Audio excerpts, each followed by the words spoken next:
मुद्दा है कि किस प्रकार से आज नेशनल कॉन्फ्रेंस को अगर हम देखते हैं, आज कांग्रेस पार्टी को हम देखते हैं, तो ऐसी जो पार्टीज़ हैं वो किस तरीके से आज केवल भारतीय जनता पार्टी के विरोध में बात नहीं करती हैं, केवल पार्टी का अपोज नहीं करती हैं या विचारधारा का अपोजिशन नहीं करती हैं, वो एक सांस्कृतिक एक अटैक करती हैं कश्मीर पर, कश्मीरियत पर, भारत पर और भारत की संस्कृति पर। और ये हम लगातार देख रहे हैं कि किस प्रकार से जब उनका मैनिफेस्टो आया और मैनिफेस्टो आने के बाद कांग्रेस पार्टी ने उनको समर्थन किया, तो कैसे हैंड इन ग्लव्स हैं दोनों, किस तरीके से आज कांग्रेस पार्टी भी पूरी उनके साथ मिली हुई है। उसमें बहुत सारे मुद्दे आप सबके सामने आए ही हैं कि किस प्रकार से अलग झंडे की मांग है, किस प्रकार से उसमें धारा 370 वापस लाने की बात है, कैसे वो लगातार अलगाववाद को बढ़ाने की बात वो करते हैं। तो नेशनल कॉन्फ्रेंस है, अब्दुल्ला परिवार की जो पार्टी है मैं कहूँगी, वो उस पर भी अटैक करती है, उसको भी नहीं छोड़ती है।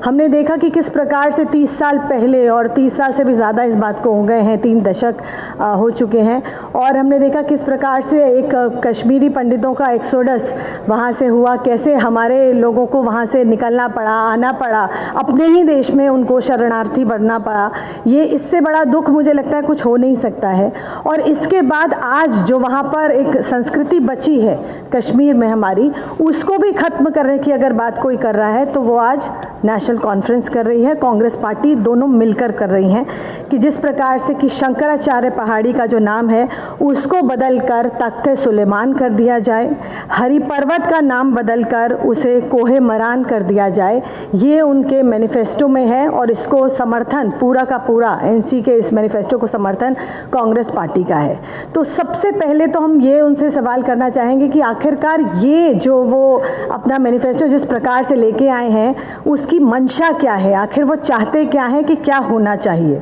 हम देखते हैं कि जो भारत है, हम भारत को केवल एक भूमि का टुकड़ा नहीं मानते हैं, केवल ये नहीं मानते हैं कि ये एक देश है, हमारे लिए एक विचार है, एक सभ्यता है और एक जीवन शैली भारत है, जिसको कहते हैं कि एक अल्पकालीन लाभ के लिए, अपने सिर्फ वोट बैंक की राजनीति के लिए ये इस प्रकार की जो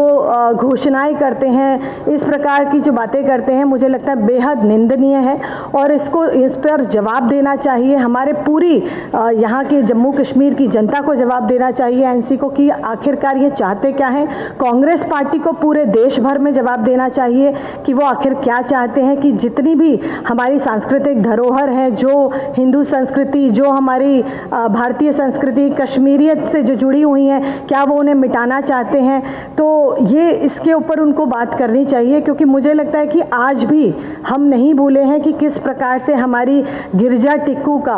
आज से 34 साल पहले जो एक ब्रूटल रेप, मर्डर और गैंग रेप हुआ, और जिस प्रकार से एक जिंदा महिला के टुकड़े कर दिए जाते हैं,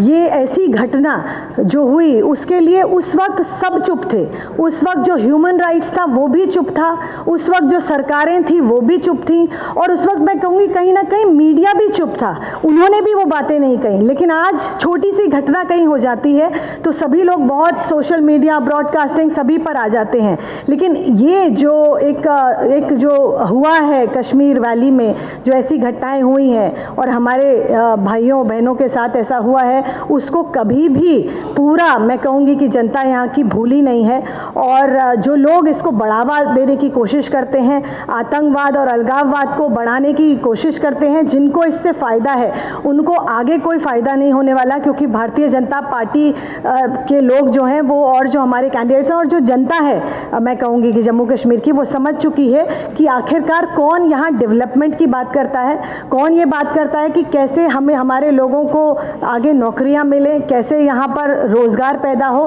कैसे अमन आए, चैन आए, कैसे यहाँ पर जिसको हम धरती पर स्वर्ग कहते थे कश्मीर को, तो वो धरती पर स्वर्ग को किस प्रकार से वहाँ पर एक धरती पर नर्क के तौर पे उसको बनाया, कि वहाँ पर आप कहेंगे कि पूरी खून की नदियाँ वहाँ बह रही थी, उसको कैसे अमन चैन वहाँ पर रहे, वो केवल भारतीय जनता पार्टी ही ला सकती है। बहुत सारी ऐसे भी गैंग यहाँ पर हैं जो चलते हैं, जो उनको समर्थन करते हैं कि